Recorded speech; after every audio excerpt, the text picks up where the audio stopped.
Família, torna-te aquilo que és. Família, torna-te aquilo que és.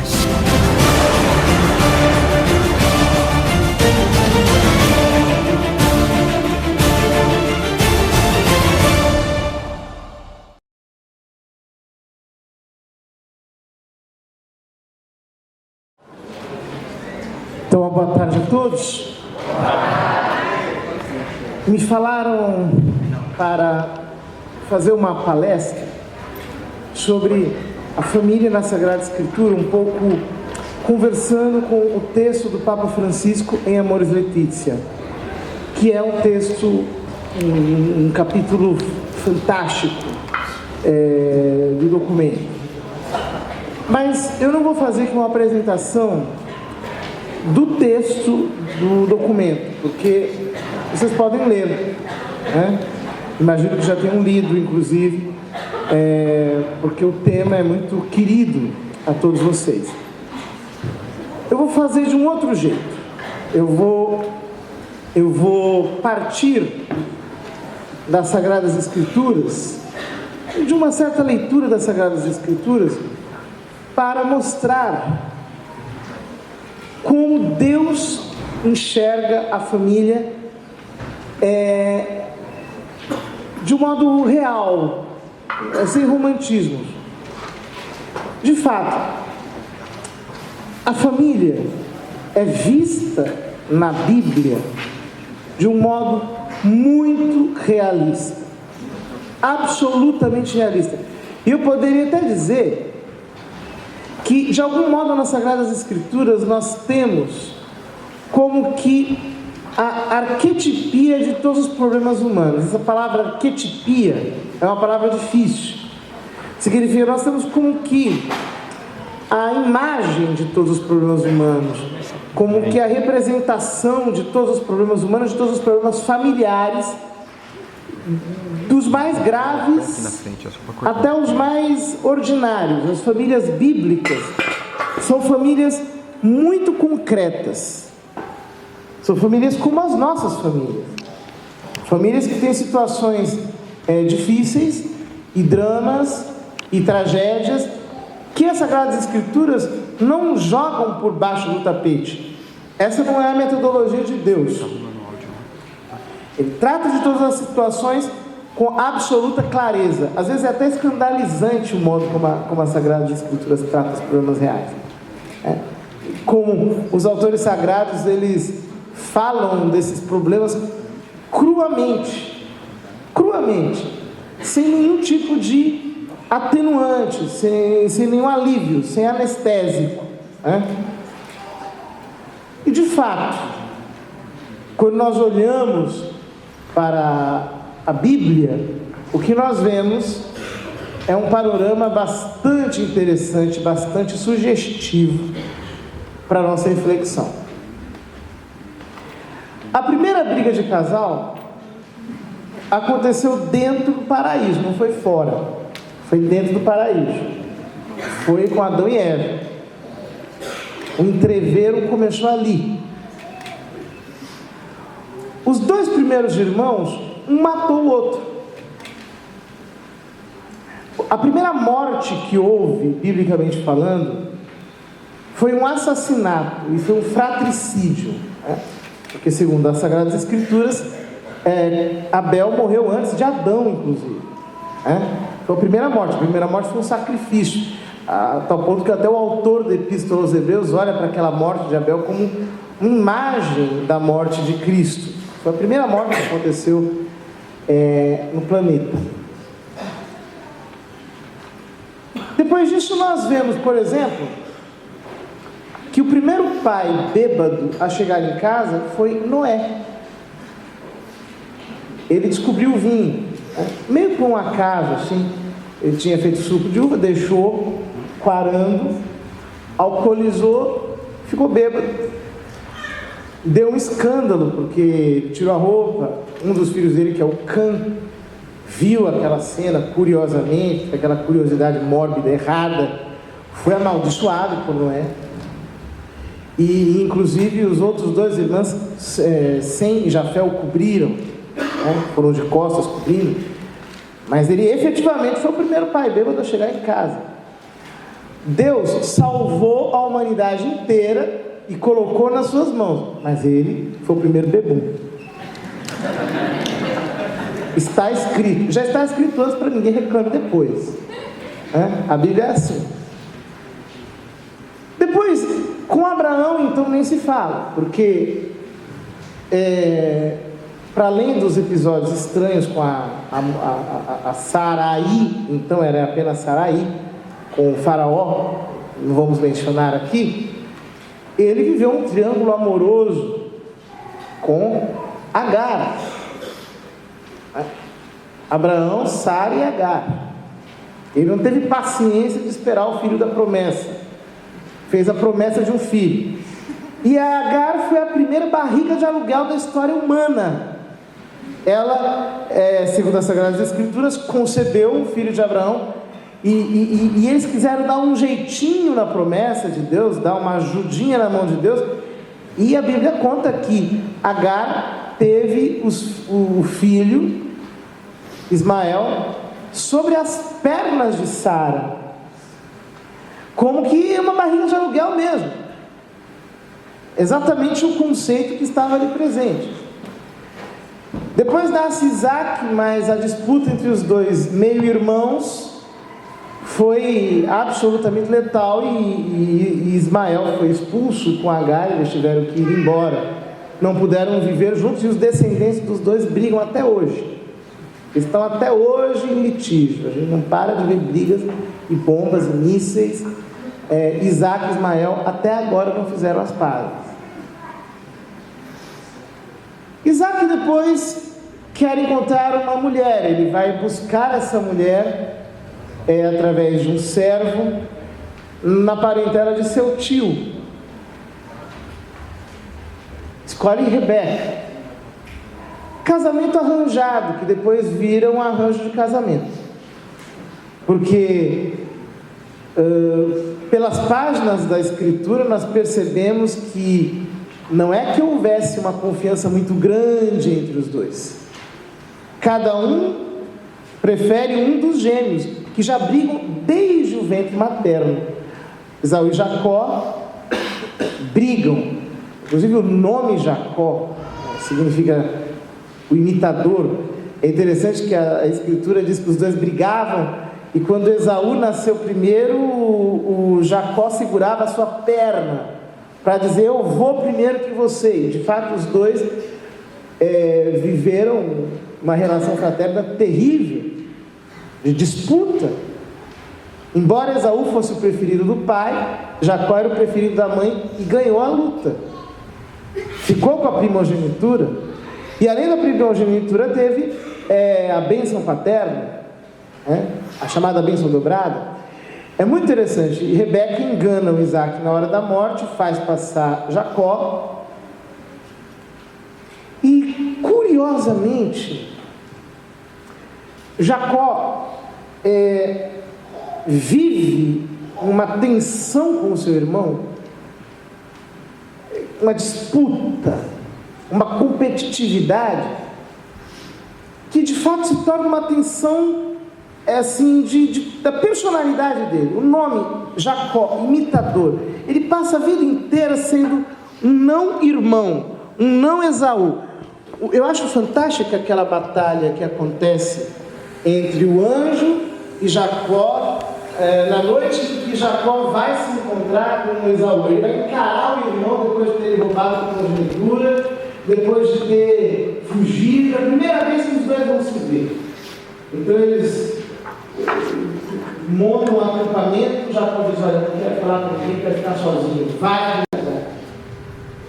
Jacó vai para as terras de Labão, seu tio, e ali luta pelo amor de Raquel.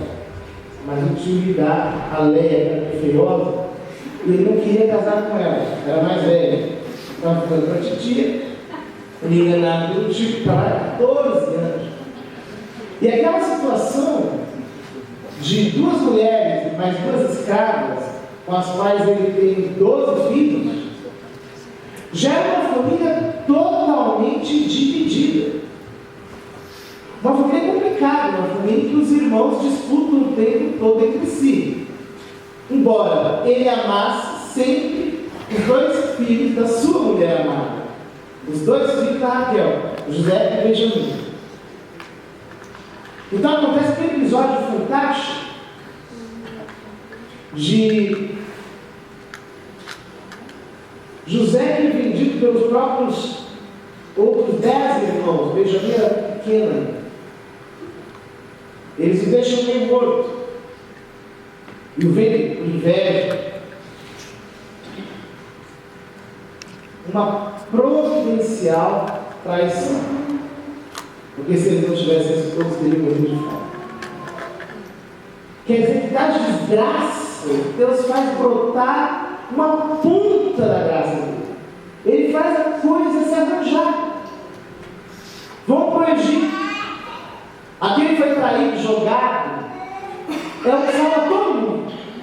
Salva o seu pai, todos os seus irmãos. Eu acho fantástico o modo como evolui a personalidade de Jacó no relato do livro do Gênesis, porque primeiro ele é um cara completamente inseguro, completamente despersonalizado, só que no final do livro, quando José vai apresentar para o faraó, ele diz o seguinte: papai, os egípcios não gostam de pastores, eles têm um pouco de nojo de pastores, e a nossa família é toda de pastor. Então, por favor, não fala para ele que a gente é pastor. Na hora que vai encontrar o faraó, chega aqui e fala: prazer, nós somos todos pastores, eu sou pastor, meus filhos são todos pastores, nossos avós são pastores, nós somos pastores, e não tem outra coisa que a gente sabe fazer senão ser pastor. Quer dizer, no final da vida, uma personalidade que é forjada e que, de fato, ele se torna Israel. Ele se torna aquilo que Deus acabou denominando para ele. Depois aparece a história de Moisés, cuja mãe o jogou nas águas do rio Nilo. Só por aí a gente vê como a coisa funciona. Depois, é claro, ela conseguiu aumentar a tal da Séfora, a mãe dele, e muito bem, ele cresce na corte de Faraó, mas exatamente porque cresce na corte de Faraó e depois volta para a terra do Egito, 40 anos depois, já com 80 anos de idade, as tradições judaicas, ele é respeitado por Israel, mas é extremamente invejado pelos seus dois irmãos, Arão e Miriam. Eles têm inveja e combatem contra Moisés o tempo inteirinho, a tal ponto que Moisés precisa interceder por eles para vencer a inveja dos seus próprios irmãos. A história vai passando. Chegamos aos tempos dos juízes. E aí não ficando muitíssimo interessante. A mais interessante é a história de Eli, que era um sacerdote que inclusive ungiu Samuel, famoso juiz de Israel. Eli tinha 2 filhos que eram sacerdotes com ele, 2 corruptos, roubam as oferendas. Os 2 morrem, o próprio Eli morre, a nora de Eli estava grávida, estava para ter um filho, Israel estava na crise tremenda, ela tem um filho e antes de morrer, porque morre de parto, ela diz: olha, coloca o nome do filho de Icabode. Significa acabou a glória de Israel. Olha a atenção. Olha que coisa terrível. Depois vem a história de Saul. E depois ainda de Davi, que casou-se por um político, um casamento político, depois acabou virando político de casamento, com a Nicole, filha de Saul. Ele havia matado Golias. Ganhou o direito de casar com a filha do rei. Eu detestava. Foi ela que riu de Davi quando Davi entrou dançando diante da Arca da Aliança, que desde aquele dia ficou estéril. Casamento frustrado. Aí acontece um episódio de Davi com Betsabé, que é uma safadeza à parte. Quando ele seduz Betsabé e faz com que seu marido Urias morra na frente da batalha. Aquilo lhe rende o Salmo 50, que é o hino de arrependimento até hoje da igreja. Mas de fato a família de Davi é uma família complicada. Davi tem uma filha chamada Tamar. E Tamar é estuprada pelo seu irmão Amnon, que a seduz e a leva para a sua tenda. E lá, Tamar é violada, e no dia seguinte, ele, com nojo dela, a expulsou da tenda e ela perdeu a realeza.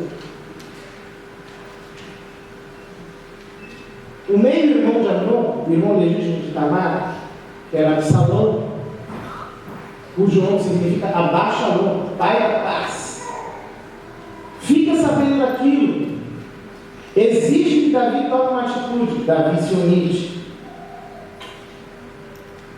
Então, ele tenta de algum jeito acampar diante do palácio, pede audiência com seu pai, você não ganhou, é um omisso. Então Absalão faz justiça com as próprias mãos, mata o irmão. Ele já tinha tido uma filha e colocou o nome da filha de Tamar. Era um jeito de chamar a atenção de Davi. Davi não se sensibiliza. A consequência é que depois dessa revolta se transforma numa rebelião. Ele se erige contra seu pai, ele se revolta contra o seu pai, faz uma rebelião para destronar Davi. Davi não faz nada, nem nessa situação, até que mata o Absalão e ele começa a chorar: Absalão, meu filho, Absalão, com expressões que são tão fortes que parecem nos ouvir gritos de Davi ali na vida. Então, os profetas, Oséias, que casa com Gomer, uma prostituta, ela pode ser apaixonada, era mulher dele e mulher de todo mundo também. E aquilo acabou se tornando como que um emblema da infidelidade do povo, representado no Gomer ao seu Deus. E ele, o profeta Oséias, como uma imagem do amor fiel de Deus para o seu povo. Histórias horrorosas, histórias trágicas, você encontra todas elas nas Sagradas Escrituras: incesto, as filhas de Ló, que o seduzem. Pois é, coisas absurdas, as coisas que acontecem. Ou seja, toda essa história de que a família moderna está em crise é de uma estupidez que eu só poderia qualificar de bíblica. A família nunca deixou de estar em crise. A família nunca deixou de ser uma instituição problemática. A família nunca deixou de ser uma instituição em tratamento. Mas o fato é que se o problema se dá em família, a solução também se dá em família. E quando você abre o Novo Testamento, primeiro capítulo do Evangelho de São Mateus, o que você vai encontrar é que o Novo Testamento começa recuperando a história dessa galera inteirinha. Está todo mundo lá. Todo mundo é ascendente de Jesus. Todos eles, sem excluir nenhum. Até a Betsabé, que era a outra, o Davi acabou pulando a cerca. Os piores dos piores. As situações mais trágicas, todas estão descritas ali. O Evangelho de São Lucas, capítulo 4, vai mais longe. O de São Mateus começa em Abraão, São Lucas chega até Adão. O que Deus está querendo dizer no início do Novo Testamento? Ele está querendo dizer que o problema se dá em família, mas a solução também se dá em família. E é uma ideia que me parece que de alguma forma está muito presente no texto do Papa Francisco, quando ele diz o seguinte: vamos para a realidade. Vamos para a realidade, vamos enxergar a família na sua realidade. Temos um olhar realista, o que quer dizer que temos um olhar bíblico sobre a família. Um olhar bíblico que nos ajude a nos curarmos dos nossos complexos de inferioridade familiar. Porque alguém pode dizer: meu Deus, a minha família não é perfeita, minha família tem problemas, meu casamento tem problemas, eu não consigo educar meus filhos do melhor modo, eu sou cristão, eu sou católico, e eu tenho no meu próprio lar situações tão dissonantes. Talvez na minha casa as coisas estejam bem, mas na casa do irmão já não estão tão bem, na casa da sogra pior ainda, na casa da cunhada está pior ainda. Ou seja, as nossas famílias são o que são. Assim como as famílias bíblicas são o que são. Mas Deus não desiste delas.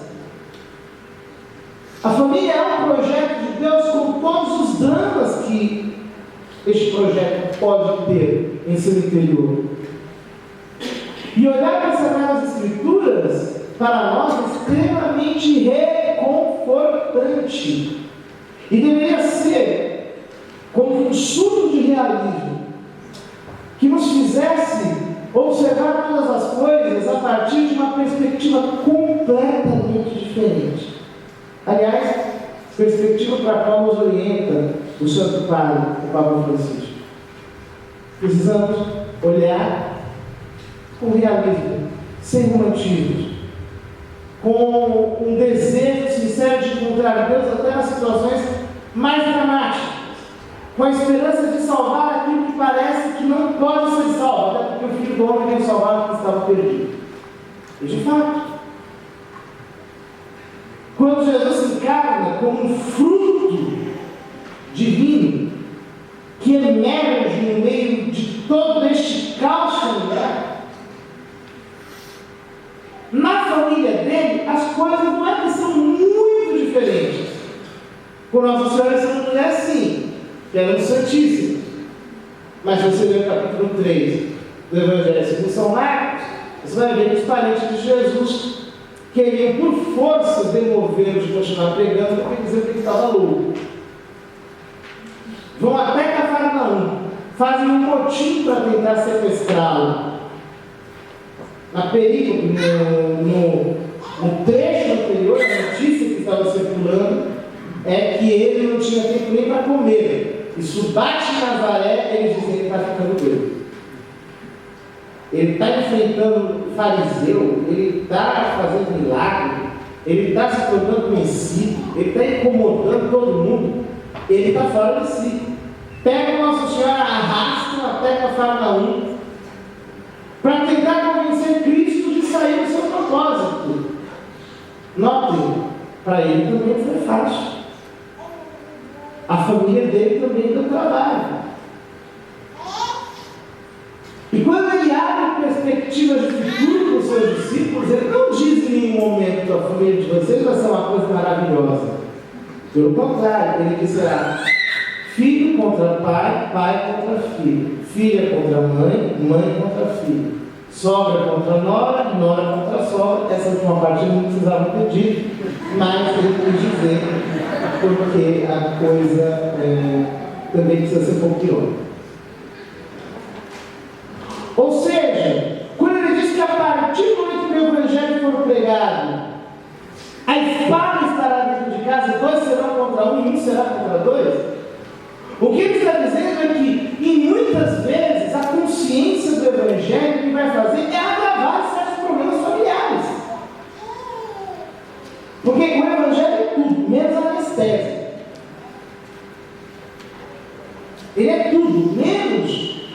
pacote que me tira da percepção real. Não, não. O Evangelho me joga na realidade e me faz enfrentar assim como é. Exatamente como é. Por isso que muitas vezes, quando uma pessoa se converte em casa, os problemas até se agravam. Você tinha um equilíbrio instável que de repente começa a parar.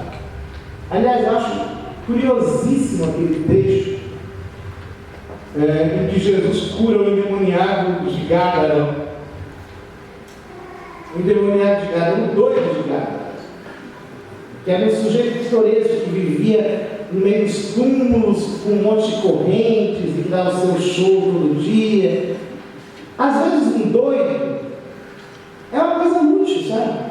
É um negócio bastante útil, porque o que acontece? Quando você tem um doido no meio, as pessoas, elas param de se olhar, elas começam a olhar todas para o doido. Então, toda cidade pequena, em geral, tem um doido de estimação. Todo mundo fala, qual foi a última do doido? O que o doido fez hoje? O que o doido aprontou? Isso, não está sabendo a última do doido, etc. Só que aí chega Jesus e cura o doido. E aí, na hora que Jesus cura o doido, a cidade inteira surta. E manda Jesus embora. Quer dizer, você acabou com o nosso barato. Você tirou o nosso assunto. Agora a gente vai ter que se olhar, a gente vai ter que se observar. Não tem jeito, a gente vai ter que se encarar um ao outro. A gente vai ter que descobrir os surdos mundos que a gente tem. Acontece que às vezes o doido que foi curado de casa é a gente. E aí, quando a gente se converte e vem para Cristo, os problemas, ao invés de se resolver, parece que eles pioram. E ao pé da letra, senão que Jesus diz no Evangelho: será pai contra filho, filho contra pai, mãe contra filho, filho contra mãe. As coisas ficam mais difíceis. As coisas se complicam. Ou seja, em certos aspectos, o Evangelho não vai resolver. A resolução que o Evangelho dá é tornar o problema ainda mais crônico para que as próprias pessoas entendam que precisam de tratamento.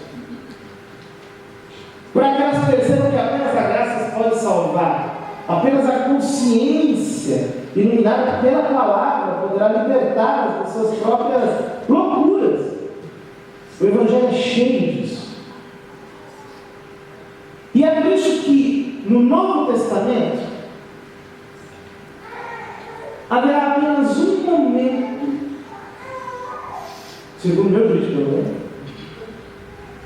em que a realidade da família começa a aparecer com famílias novas, com de fato novidade, que é aos pés da cruz.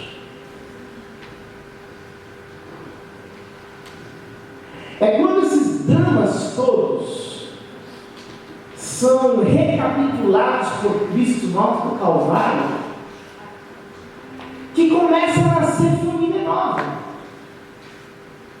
É ali que Jesus olha para sua mãe e diz: mulher, eis aí teu filho. E diz ao discípulo: eis aí a tua mãe. É na cruz que começa a brotar um novo tipo de família.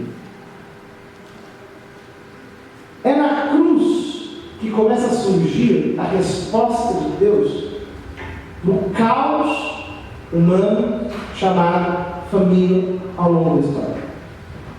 Isso significa muita coisa. A primeira coisa que significa é que, na lógica do Evangelho, não tem por que fugir da cruz da família, porque é na cruz da família que se encontra a solução. Eu preciso encontrar Cristo na cruz. A gente celebrou há poucos dias a festa da exaltação da cruz, que mostra o pior dos dramas como a melhor das soluções. O fracasso de Deus é a vitória de Deus. É o paradoxo mais louco que existe. É esse paradoxo que faz São Paulo dizer que os gregos querem a sabedoria, os judeus querem sinais, mas nós anunciamos Cristo crucificado, que é escândalo para os judeus e insensatez para os pagãos, mas para aqueles que se salvam é sabedoria. Deus. É a sabedoria da cruz. encontrar nessa família real a própria imagem de Cristo e a descobrir Cristo nessa família real. Eu preciso descobrir Cristo. É o meu desafio. É o meu desafio encontrar Jesus, assim como São Mateus começa o Novo Testamento encontrando Jesus no meio daquela confusão, naquele caos de famílias. Eu preciso aprender a encontrar Jesus nos caos das minhas famílias. Eu preciso encontrar Cristo lá. Eu preciso achá-lo lá. Ele está crucificado ali no meio. E é quando eu encontro crucificado ali no meio que ele abre os meus olhos para uma realidade que até então eu não descobri. Aonde está a mãe? Aonde está o filho? Aonde está o filho? Aonde está a mãe? Eu começo a descobrir laços que eu não podia encontrar antes, vínculos que apenas a misericórdia me faz profundamente observar. É quando eu entro com o olhar de Cristo crucificado na família que eu passo a virar o jogo. Eu passo a me sacrificar pelos outros. Eu entendo que a resposta não está lá. A resposta está no meu olhar, em eu encontrar Cristo aos pés da cruz. E entender que Ele me olha. Ou seja, sou eu que preciso me sacrificar por todos eles. A cruz é a resposta. Eu preciso aprender a me sacrificar. Eu tenho que amar quando é difícil amar. Eu tenho que amar quando é impossível amar. Eu sou chamado no Evangelho a amar com tudo aquilo que o amor significa, com toda a sua profundidade, com todo o seu heroísmo, mesmo quando humanamente não é mais possível, quando isso significa para mim morte. Tendo amado os seus que estavam no mundo, amou-os até o fim. Eu preciso amar a minha família até o fim. Ah, mas o meu pai é bêbado. Amar até o fim. Ele é apenas um colega. Ah, mas a minha mãe é uma louca. Eu tenho que amar até o fim. Ela é apenas uma mulher de Ló. E viu a estátua de sal. Olhou para olhar para trás. Mas eu tenho um irmão que é maluco. Ele disputa comida a vida inteira. Eu tenho que amar, ele é apenas um Esaú. Eu tenho que parar de disputar, eu tenho que encará-lo, eu preciso aprender a encará-lo, eu preciso entender que a luta, na verdade, é contra mim mesmo. Família, torna-te aquilo que és. Família, torna-te aquilo que és.